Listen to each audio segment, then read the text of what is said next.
శ్రీ భానుక్ మల్లేష్ అయోధ్య నగర్ గ్రామ పంచాయతీకి ఉప సర్పంచ్గా ఎన్నికైన నేను శాసనం ద్వారా ఏర్పాటు చేయబడిన భారత రాజ్యాంగానికి నిజమైన విధేయత కలిగి ఉంటానని భారతదేశ సార్వభౌమత్వం మరియు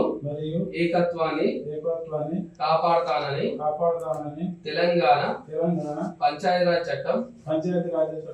2018 మరియు దాని కింద రూపొందించిన